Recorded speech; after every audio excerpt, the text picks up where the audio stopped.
नियोजन केलेले तेही आपण बघूया. बोला. दादाचे जे मोर्चे निघणार आहे तर गेवराई पासून शेवगाव पर्यंत कुठेही कोणत्याही गाडीला प्रॉब्लेम झाला तरी मी तत्पर हजर राहील. एवढं.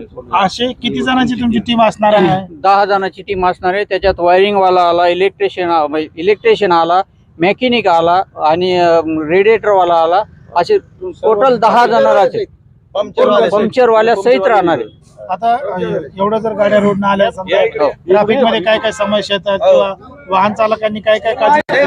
नाही, वाहन चालकांनी फक्त जर त्यांना जर काही प्रॉब्लेम आला तर त्यांनी तत्पर संपर्क साधाने आमच्याशी आम्ही ताबडतोब मेकॅनिक मध्ये मुस्लिम समाज जास्त आहे आणि मुस्लिम समाजाची निस्वार्थपणे म्हणजे आम्ही जे सांगतो या म्हणजे या ठिकाणी हवा कमी झाली, टायर पंक्चर झालं, कुठलीही गाडी असू द्या, कुठल्याही गाड्या असू द्या, या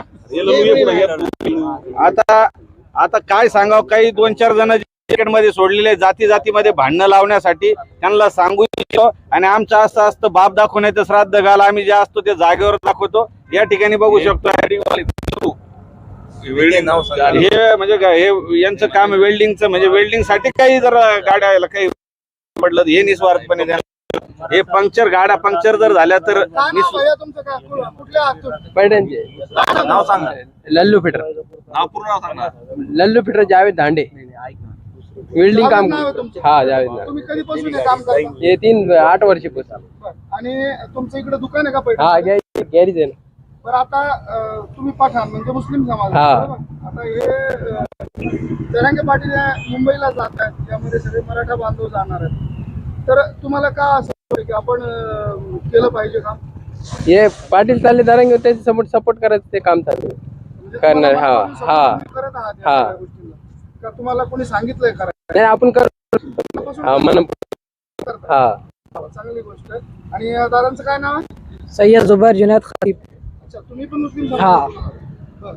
तर जसं की तुम्हाला वाटतं की या गाड्यांचे आपण टायर पंक्चर काढून दिले पाहिजे किंवा आपलं आता त्याच्यामध्ये वेळ जाणार आहे, हे तुम्हाला कोणी करायला सांगितलं? नाही आम्ही मनापासून करू. तुझं मनापासून हा. करता? आमचा माणूस पुढे चालला तर आम्हाला चांगला वाटत ना. आमचे सगळे हे जवळचेच माणसं नाही.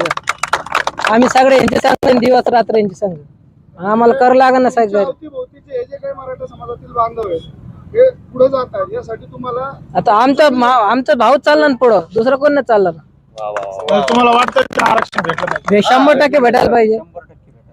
आणि मनोज जरांगे पाटील यांची पहिल्यापासूनची इच्छा आहे की मराठा समाजाला तर आरक्षण मिळालंच पाहिजे, मुस्लिम समाजालाही मिळालं पाहिजे.